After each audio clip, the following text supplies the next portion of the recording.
Come on up, guys. So we have my colleague Max Hillebrand from Wasabi Wallet. Cool. Rachel Rose O'Leary and Paracide from DarkFi. And Adela Touron.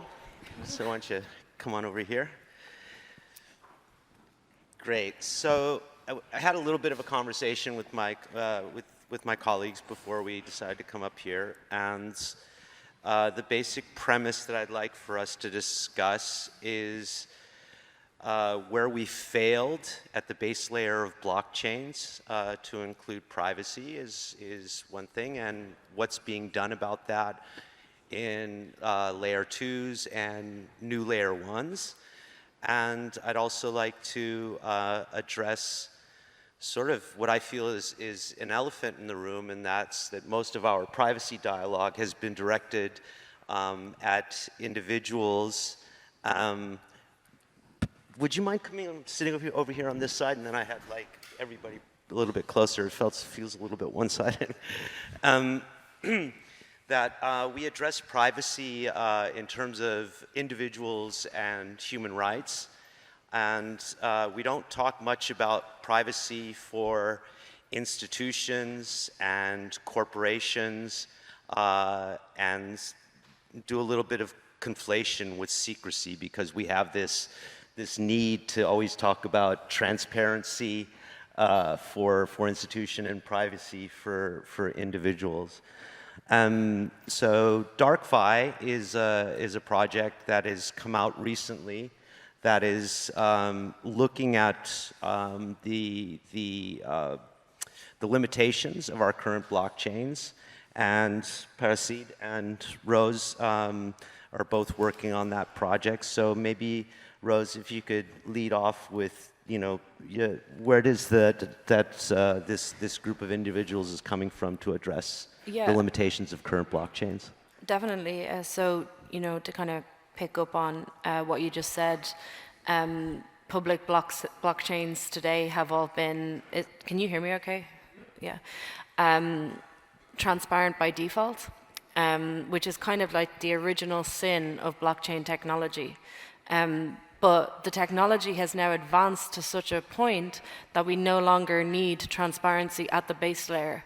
We can have fully anonymous base layer privacy, and then, optional transparency on top of that. So like basically it's reversing the paradigm. The current paradigm is everything is public, and if you want to make something anonymous, you have to do a lot of work in order to do so. And because that anonymous information, that encrypted information, exists on a public ledger, it stands out very obviously. So you're reducing your overall anonymity, and this leads to enormous consequences, as we've seen on ETH with projects like Tornado Cash. So what the new technology enables us to do is to reverse this, so that we have natively anonymous base layer privacy, and then if we do decide to reveal things on chain, we can do so, but we're never forced to do so. So it's a choice that we make. I feel like that's a more appropriate setup. And so what are the technical challenges that you guys are looking at starting from scratch to build zero-knowledge technology into the base layer? Yeah, so we have this opportunity, as you say, to start from scratch, so we can actually able to challenge the status quo, which is not having privacy by default, privacy being opt-in rather than being opt-out. And in my opinion, yes, it's the way we started with, and that's unfortunately the technical depth we have now, but we are here, and a few other projects are here as well, to try to challenge this and see if we can try to implement. Could you name some of those projects because it's we know this stuff, but we're kind of some.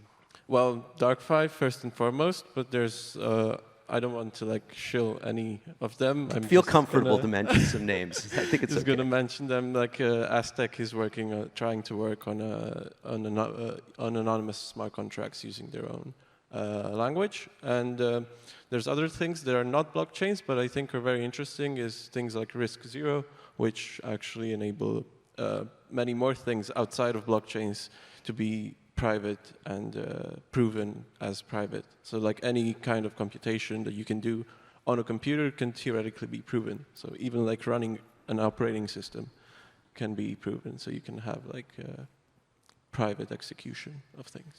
So Adele, you have in your digital nomad travels and in your interests and in your professional career a lot of contact with regulators and institutions that are maybe overwhelmed with what it is that we've created.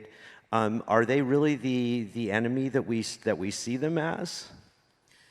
Yes and no. It's a really difficult, it's not a 0 or a 1.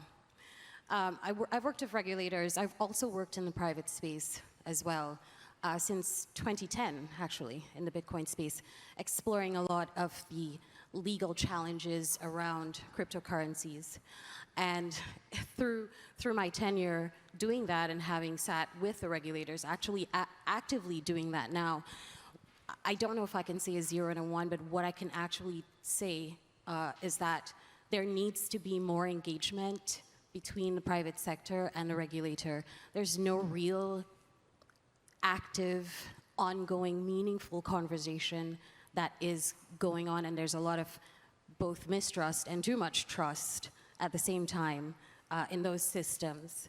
And bridging that gap, I believe, is probably the most important challenge for us as privacy-minded individuals. And also, we need to pick up the mantle and have them better understand that they can achieve a lot of the things that they do want to achieve by more cooperation with the private sector and with crypto enthusiasts. So what do you see as the primary privacy conflict that comes from the government side or from the regulatory side? Are they at the base layer against privacy, or what is it that they want to have that they feel blockchains and crypto threatens? You know, maybe I could have answered that question better 5 years ago, but currently I think they want everything. So it's not even about, you know, ostensibly it's to prevent crime, to protect us against terrorism and other crimes of egregious natures. But at this point, especially with the emergence of, say, like CBDCs, I think they want access to every single transaction that we engage in on a daily basis. And that's for what purpose? I mean, is it a taxation issue, or is it a yeah, that as well, informational taxation, demographics issue? What? Taxation, crime, solving crimes, for example. But don't governments do most of the crime? Well, that is a very philosophical question. What is a criminal? What is a criminal? No, it's funny because when I hear about petty theft and, you know, people sneaking into borders and so on, I go like, oh, look at the petty thieves and criminals. You know, the real crime is really perpetuated at the top. Yeah. So, Max, with Wasabi, or the company is in the business of providing a privacy solution at a cost. Is this something that people are willing to pay for? Yes, definitely. I think privacy is highly desired, and therefore people are willing to sacrifice something for it. Their time in understanding the technologies, and the time for the technology to succeed in the privatization, and then of course the financial cost as well. There are two parts in Bitcoin in terms of these financial costs. For one, it's the fee for my company providing a communication service. And then the second and much more important or valuable part is the mining fee as well. Any blockchain-based technique that tries to improve some privacy will probably inherently require at least some additional data that has to be purchased for every input and every output that gets registered, and this cost has to be paid. So here again are some, I guess, fundamental limitations of Bitcoin, where the cost of using the system is part and parcel what enables the censorship resistance of the system. And therefore, these are trade-offs, but nevertheless, we can engineer these trade-offs. And especially at Wasabi, block space efficiency and therefore user cost decreases were first and foremost on our priority. And I think we can, or we have now taken it to a good step where using Bitcoin anonymously is not that much more expensive than using it in a naive and non-private way. And that's great. I see further improvements coming. So don't coin-join coins in a certain way become colored coins, identifiable? And what sort of institutional blowback is there with tools like chain analysis and such? There's also an identification cost there for the UTXOs, is there not? Yeah, that's again the fundamental limitation of Bitcoin, that the UTXO set has to be public and known by everyone because it is used to verify the validity of any given transaction. So each UTXO is inherently not fungible. It's a unique identifier and there's only ever one of them and that means they can be classified, right? We can put arbitrary metadata on top where we curate from different sources useful information in relation to these coins on chain. There's no way around this. Right? The fact of which input is being spent or which output is being generated, I don't see a way of removing this in Bitcoin per se. But nevertheless, right, we can engineer around these systems and improve it. So one other taint, let's say, that you could associate to coins is the script that locks them up, right? The spending condition of the UTXO. And with recent advancement and the introduction of Schnorr signatures to Bitcoin with Taproot, we can express a lot of logical functionality in as small as a public key and a signature. Things like multi-signatures or adapter signatures, threshold signatures can all be now compressed into looking the same as a naive use of Bitcoin. So there are ways of increasing the anonymity set size of people using certain technologies. And I think CoinJoin is one part of that. I think it increases your anonymity set substantially, and that's the main benefit. So yes, some things are visible and can be associated to CoinJoin transactions. But in the grand scheme of things, I think that's all right. So then we also have projects like NIM, mixed net technology, and I believe that DarkFi is NIM native, so to speak, and Tor native. So what else is the architecture of DarkFi doing to address the limitations that Max just so eloquently enumerated with the UTXO set? How is the DarkFi base layer blockchain going to differentiate from what Bitcoin offers? Right, so as you said, we're building for network level privacy from the beginning. So, we have NIM and Tor support, which is really important. In terms of the actual, the blockchain itself is indifferent to the information that you put on there. So you could put transparent information on the blockchain, but in our transaction scheme, we have anonymous payments based off of the sapling payment scheme, which has already been used by projects like Zcash. But we're also something more extendable than a lot of these money blockchains like Bitcoin or Zcash, where we do have a smart contract architecture that allows us to deploy apps. So as well as having anonymous transactions enabled, we also have integrated anonymous multi-asset swaps. We have an anonymous DAO. So that's like a fully encrypted on-chain treasury that can be operated according to rules set by DAO participants. So like in that case, like the typical DAO activity, votes, proposals, the DAO treasury itself, the people inside the DAO, like running the DAO, all of that from the perspective of the blockchain is encrypted and anonymous. So similarly, like we're planning to continuously kind of add these apps. They're the three we have working now.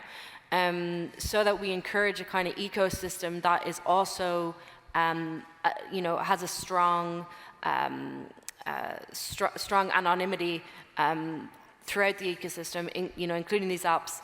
But again, if you wanted to create a DAO that actually reveals information, you could. It's not like the blockchain is going to prevent you from doing that. So you guys are going back to the roots a little bit, and you've built an IRC client, I believe, communications client that is currently deployed. Yeah, we like the good protocols are the protocols that survived like all this time. Like we see Slack emerged, and then it's like everyone used it, and then it like dropped. Now everyone's using proprietary Discords and things. Telegram was a thing. It still kind of is, but like it's losing its touch. But all of these protocols are new, and like every year there's some new one coming out, and everyone has to switch or do something. What we did is go back, like take a protocol from the 80s, upgrade it, make it decentralized and peer-to-peer. We add encryption on top of it, and it's working. So anyone can use any kind of IRC client. We're not like providing the client itself. You can use whichever you want. What do you think it will take for a network effect?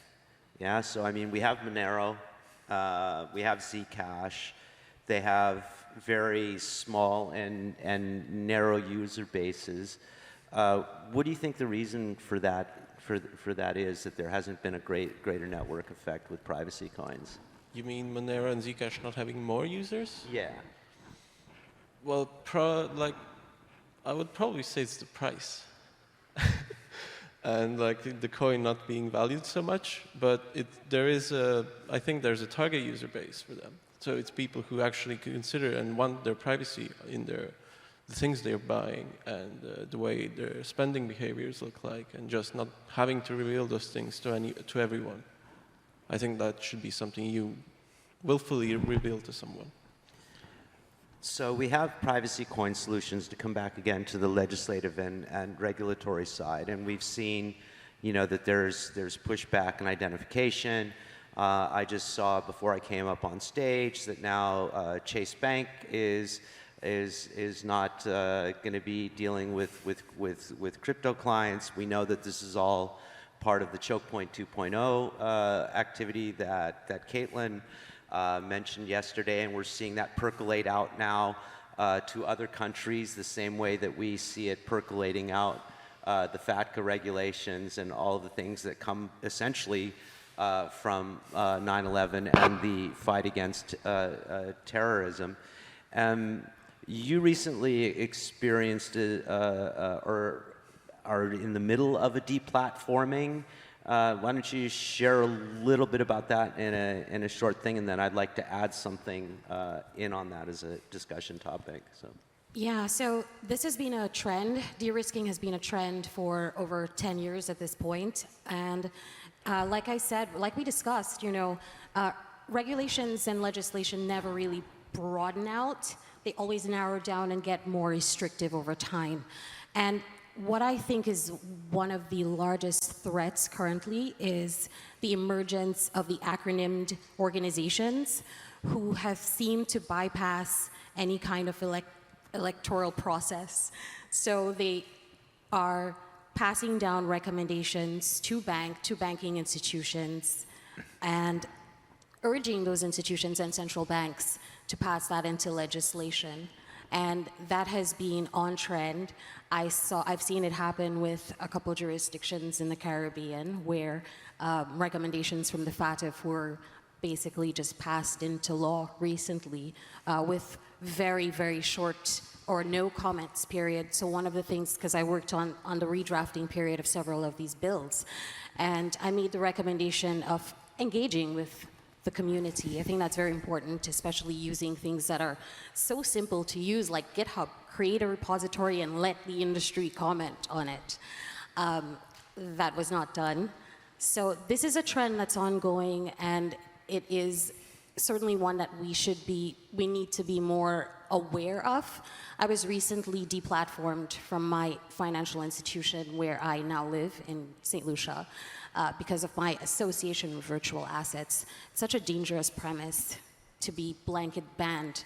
And not just me, my partner was also banned as well from the institution. So by that very logic, they must now... And you guys sell cars, right? That's what Yeah.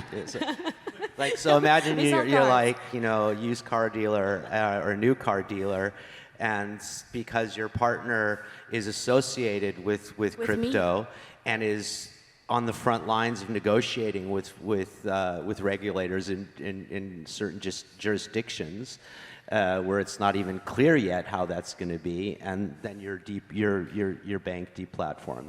That's pretty dystopian. No, it's wild that the banks can exercise so much jurisdiction over financial inclusion, as a matter of fact. And, you know, this is, so by that logic, they must now look to everyone who is associated in any way with cryptocurrencies and debank them if they want to uniformly apply their rules. So members of their institution, employees of their institution and their partners, we're talking about hundreds of millions of people can now not be a member of that institution. And unfortunately, this is the trend, you know, that... So 6 degrees of Kevin Bacon becomes 6 degrees of Max Hillebrand, right? Yes, your Erdős number. So Max, I'll do the mic drop. So what's the cypherpunk response to this? What's going to happen once, okay, so we have a tendency to be, you know, institutions have a tendency to be concerned about privacy coins and are doing everything they can about that. What happens when zero knowledge enters into all of our chains? I mean, that's the big, yeah? So what are legislators and governments going to be able to do once we have zero knowledge? Trusted third parties are security holds, regardless of where you are. That's why base money technology is so important, because that's an asset without counterparty risk. And then where you are depends a lot as well, too. There's the first realm of coercion and the fiat society, where the fiat banking system is very much involved, with existing sets of regulations and draconian rules that are being enforced. But simultaneously, at any point in time, there is a second realm of peaceful collaboration and voluntary interaction among individuals. And this realm is there and yours for the taking. You just have to opt out of the fiat realm. So it is to be expected that in the first realm, a trusted third party is not going to have your best interest at heart, because, well, it is the first realm after all. In the second realm, however, I do think that there will be trusted third parties as well, but with much more checks and balances. So there are now numerous attempts of providing useful services in a second realm of peaceful interaction, and zero knowledge is an essential part for that. One of the core ethos here is to provide a service with the least amount of sensitive information revealed as possible. And we can do that thanks to zero knowledge systems and cryptography in general. And the realm of potential products and services that can be offered is staggeringly large. And cutting edge work like DarkFi is making it, you know, on an entirely next level. So a larger and larger amount of useful services and goods will be provided in the second realm with zero knowledge information revealed about the customer to the service provider. And that brings a whole set of new challenges and new opportunities. But at least it's a fun playground without coercion. And I think that's why it's so much fun. So if we're going to talk about a playground, let's talk about the mimetic realm. I think that's very, very important, is not only the technology, but the narrative and the stories that we tell. How is DarkFi approaching this playful mimetic realm? Yeah, for sure. So, I mean, I have the next talk after this, and I will kind of briefly talk about DarkFi and its critique of the narratives around privacy going forward. But I think what Max just said is already like a nice framing, a better framing that like the history of privacy narratives have like sometimes had, where there's this notion of a first realm and a second realm, and by putting an emphasis on a second realm, where like we're creating a new world, so it's like there's a kind of affirmation and a world building that's happening, so it's not this purely negative or reactive position. And I think that's really important now, because I really liked how Phil Zimmermann put it yesterday in his talk. He said, we're in a golden age of surveillance, and the surveillance has kind of become ubiquitous. The narratives of surveillance are getting more entrenched and harder to refute because of the fact that they've attached themselves to notions of like criminality. So they've kind of backed privacy projects and privacy activists into a corner where they're forced to either admit somehow that they're emboldening criminality, or they do the opposite. They do the reactive thing, which just says the opposite, which is actually privacy is not criminal. Privacy is something perfectly normal. But I think the better response lies in like a third way, which is just steps outside of this like this narrative trap and starts proposing like new worlds. So the emphasis on the second realm. We often talk about, and we'll see more this weekend at HTTP, the parallel polis. A favorite of mine that we've been pushing with DarkFi is the notion that anonymity is a kind of forest, in that it's like a fertile regenerative space that allows society to flourish. Again, to harken back to Phil Zimmermann's talk yesterday, he spoke about the world of surveillance as a 4K monitor with a few black spaces, dark spots on the screen, and that our role should be to expand those dark spaces, because that's really what protects society, and to push back against the overreach of increasingly autocratic regimes that are continuously expanding the space of surveillance. That's the short version. So, what drew you to work in this space? I mean, DarkFi is a concept that I believe that I heard about 2.5 years ago when I visited you in AMIR in Barcelona, and it's percolated out now with full donation programs and funding programs and everything, and you came in and started working, studying with AMIR, I believe, and then actually working on it. What drew you to DarkFi and privacy technology? Yeah, I've been working on free software and privacy projects like most of my life. I started with like working on operating systems, and that's what interested me in like GNU Linux. Working on these things like led me to more research and like finding out how things work. And the more I went like deeper into the rabbit hole, the more I figure out like there's like so much surveillance going on, and we have to like jump all these hoops. Like they take so much mental bandwidth to actually think. It's like, oh, am I doing something wrong? Am I going to reveal this thing to someone? And like I want to like be able to choose to do these things, not having to take so much mental bandwidth of oh, is something wrong? Is somebody looking at this? Is it happening? So what I want to do with DarkFi and why I joined this, I don't want to say project, but like this ecosystem of things is... Well, it's also a movement. A movement, yes, yeah, that's right. the correct word. English is not my native language. You're doing amazing. Thank you. So to be part of this movement means me providing my knowledge and my skills so other people don't have to jump these hoops as I had to, and like let them enjoy like their life and not be like cramped by government surveillance and institution surveillance. So I don't know, probably everybody does know this T-shirt, but if you could sit up, and for those that aren't familiar with it, I helped violate international sanctions, and all I got was this lousy T-shirt with the Tornado Cash logo. And so this is one of our key legal cases in the space at the moment, and there's some discrepancy about whether it is, I mean, actually they are being cited for benefiting financially as developers from the project that they worked on, and not actually. There's been a chilling effect on being a coder who's worked on a privacy project.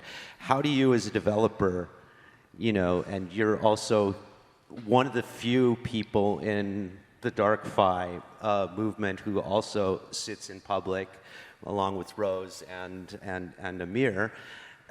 How does this affect you personally, like in your mental map? It doesn't. Like, we shouldn't yield. We should challenge these regulations and just see why they're doing it. It's like, why do you want to do this? And like, oh, please, there's like, oh, this little bit of information, like you should just show it to me. That's just the beginning. It's like, it's going to be more and more. Once we yield, once we start doing, like giving in, it's not going to end. So when we talk about the slippery slope of giving in, what's your experience when you say no, you know, this far? Because, I mean, Adele, you're incredibly charming and incredibly polite, but I feel like you're mincing your words a little bit because you're quite a little firebrand, I believe, when it comes to being challenged by an institution. I don't have the luxury for hubris and to bloviate and to be extremely polarizing. That's not what I'm trying to do. You can catch the bees with, what is it, with honey? You can, whatever, honey, use honey. And diplomacy. I'm not just speaking for myself. I'm speaking for my beliefs. I'm speaking for the unbanked. I'm speaking for the underbanked. I'm speaking for the disenfranchised. I'm not speaking for 8000X. I'm speaking for people who actually have no access to the financial industry. They have no access, and because we have people like you, they can now participate in an industry that has traditionally shut them out. So, no, I don't get the I don't get the luxury of screaming at the top of my lungs. I want to engage in a conversation. I want to look at something like the travel rule that is about to be passed in the entire universe at this point. Your information will now be sent to whomever you're sending funds to over the traditional network. That's going to be law in almost every country. It's coming. It's happening as per the last FATF recommendations. And I have seen drafts. And countries are considering this. And they're talking about it. And they're talking about not if, but when. And so I prefer to take this approach because I have found that it is more effective. And yes, I do say no, but I just have to say no in a way where the other person is going to understand. You cannot scream at a wall. You have to have a dialogue, and you have to have a conversation. That is the only way things will change, I believe. So, as echoing Phil's approach, and to a certain degree, in an updated way. So we have Wasabi is based in is registered in Hungary, correct? No, the Seychelles. In the Seychelles. Okay. So how does a Seychelles registered company with people primarily working on it in Europe look at the MiCA regulations that are coming? Because with the travel rule, and I mean, how do you look at that from a company point of view? Yeah? As a privacy technology for crypto? Of course, there are numerous privacy downsides in the design of this regulation. But thankfully, it does not apply to us as a business because we are not a money transmitter. We don't provide a monetary service. We are not custodian of anyone else's money, and we cannot prevent people from spending their money. We are simply a communications provider, a chat API, so to say. We use very fancy cryptography to ensure that this API is secure, but fundamentally, this is a non-custodial service, and so the existing regulations simply do not apply to us. Our business But is Tornado strictly Cash legal. is non-custodial as well. Well, the Tornado Cash had some interesting differences in the sense that there was a common pool of money that was controlled by a smart contract, but the ownership of those assets were not with the entity controlling the smart contract, but rather with the end user. And this gets into something that looks a bit like a custodial system, even though arguably, because of the smart contract, it is not. But it is a much more well, novel case that has to be analyzed properly. Versus a coin-join system is simply a collaborative transaction where the control over the user's owned money does not leave his control, meaning possession and ownership are never separated. And that just makes it a fundamentally different technology. But yeah, nevertheless, these are interesting precedents, and we will see how the law machine catches up. But fundamentally, these technologies are out there. They're just ideas, and ideas are bulletproof. And I don't think they will go away anymore. So I think we're getting close to the end. Rose, if you could just maybe give a closing forward-looking statement. I think we're all pretty aware of where we're at. I think we know where we'd like to go, and maybe give us a positive, you know, look forward. Yeah, for sure. So, you know, I think what was just discussed is interesting in that there are these kind of feedback loops that are present in the evolution of technology and, you know, in general in history, where, and what we're seeing kind of playing out now is that the more kind of advanced and all-pervasive and hostile surveillance techniques become, the better anonymity techniques must be in order to bypass them. So we have this mutual co-development of these two distinct spheres, you know, like one which is like surveillance-based and the other which is based on anonymity and freedom. And so, you know, really to win this new crypto war, we need to advance anonymity software so that it becomes, you know, as trustless, as decentralized, as non-custodial, and as widely distributed as possible. And like by doing that, like the surveillance apparatus basically becomes defunct and broken. So, you know, I think that's what we need to build towards. And remember that, you know, there's kind of an interesting contradiction at the moment where, on the one hand, we've seen these amazing technologies like the proliferation of encryption techniques and like increasingly sophisticated cryptography enabling, you know, amazing stuff like ZK, and we're only at the beginning of that innovation wave. The stuff coming out with fully homomorphic encryption and MPC becoming more efficient is also going to really change, you know, the nature of these networks. So we're at this strange liminal moment where we have, on the one hand, this proliferation of tools, but on the other, you know, this amazing overreach of surveillance. And I really think that we're at a moment of transition where, you know, one paradigm, which is the paradigm that's lasted at least, you know, 500 years, if not longer, you know, is ending. And we're entering a new world, which will be defined by free association, decentralized power, and, you know, the diminishing returns on violence. Amazing. Adele? Yeah, just very briefly, I would just a call to action, you know, to keep an open mind and to see the regulator not as just the evil forces of Sauron, you know, but really just people, to keep on reminding them that they are people as well, that we have the same goals, and approaching it with a tabula rasa and come to the table with clean hands. Let's have that discussion. Let us look at the proposals that they put out and really analyze them and ask the question, what are they trying to solve? And then have that conversation. We could help them with it, you know, suggesting how they can solve it in way more intelligent ways than the draconian methods that we've seen. But just keep an open mind. That's it.